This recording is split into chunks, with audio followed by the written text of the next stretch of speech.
Welcome to Weekday Faith, short, meaningful messages to strengthen your walk with Christ. Because faith isn't just for Sundays, it's for every day of the week. In just a few minutes, we'll unpack fresh Bible-based truths that encourage, challenge, and help us live a little more like Jesus right in the middle of our everyday lives. So take a moment, open your heart, and let's grow together in faith.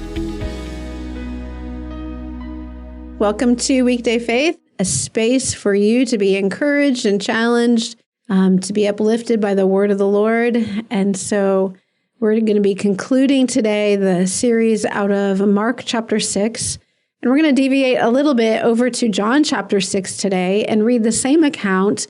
It's worded a little different, and I want us to just get a takeaway from there today. And so we're going to read in verse 16, "When evening came, his disciples went down to the lake, where they got into a boat and set off across the lake for Capernaum. By now it was dark, and Jesus had not yet joined them. A strong wind was blowing, and the waters grew rough. When they had rowed about 3 or 4 miles, they saw Jesus approaching the boat, walking on the water, and they were frightened. But he said to them, 'It is I, don't be afraid.' Then they were willing to take him into the boat, and immediately the boat reached the shore where they were heading." Now let's just talk about this for a few minutes, because we are, in our family, a paddling family. We like to canoe, we like to kayak. We've talked a little bit about straining at the oars in previous episodes, but today I find it interesting in this passage that it says they had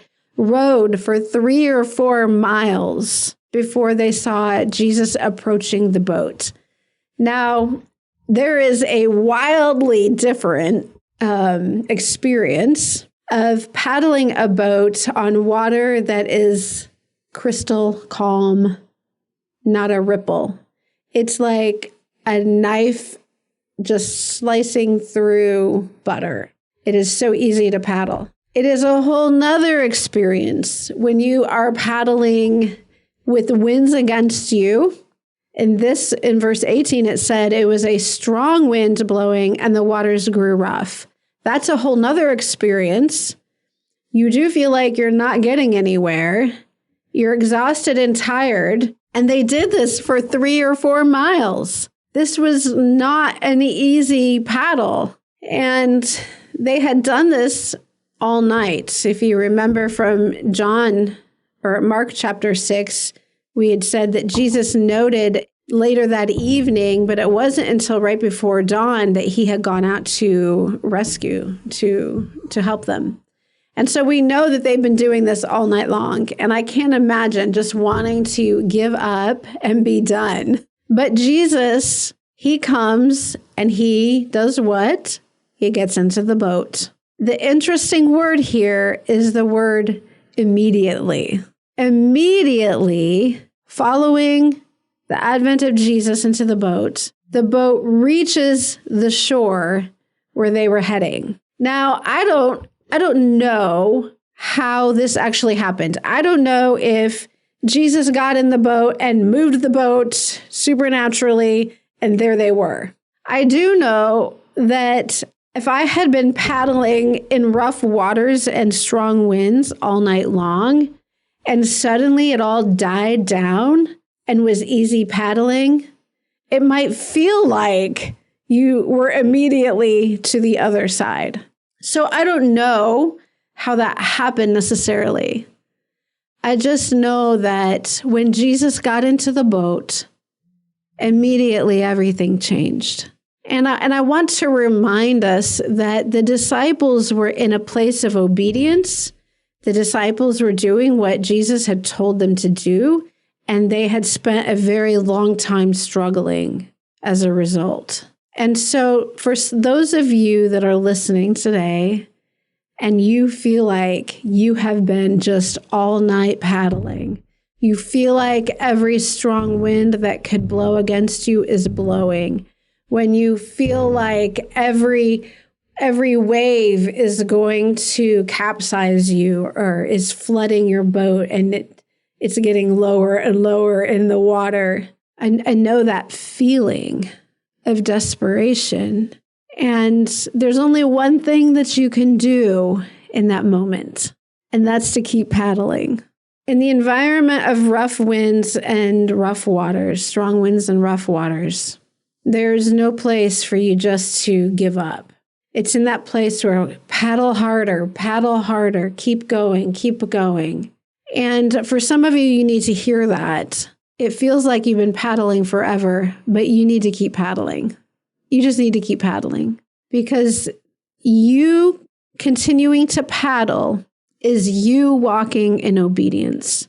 The disciples were paddling out of obedience. Jesus had sent them off, and out of obedience, they just kept paddling to get where Jesus had told them to go. And so if that is all you're doing, listen, the victory isn't that you reach the other side. The victory is that you keep paddling toward what God has called you to do when everything is against you. You keep paddling. That is the victory. Keep paddling, because there will come a moment when Jesus in your boat says, it's time. It's time to get to the other side. And immediately it's over. Immediately you're done. Immediately you've arrived. There will come that moment. And so the word for you today is to keep paddling. And if that's all that happens is that you keep paddling and it's out of obedience to Christ, that's enough. You're doing well. You are being victorious. The getting to the other side, that is on Jesus. And so how he gets you there, he's in charge of. And so you just keep walking in obedience, trusting that if he's in your boat, that he will make sure that the arrival happens. And so I just pray that you would be strengthened today. I pray that you would have courage today. It can be fearful. The disciples had fear in that boat. And so it can be a fearful, overwhelming place. So I pray that you would have the courage of the Holy Spirit to keep walking in obedience to what Jesus calls you to do, trusting that at the right time, if he's in your boat, that he will get you to that place he's called you to be. So keep paddling. Don't give up. He is faithful and he will complete what he has begun. God bless. It's been a wonderful time in this series, and I encourage you to, as you've been meditating in it yourself, to see what the Lord would speak to you personally. And we'll see you next time.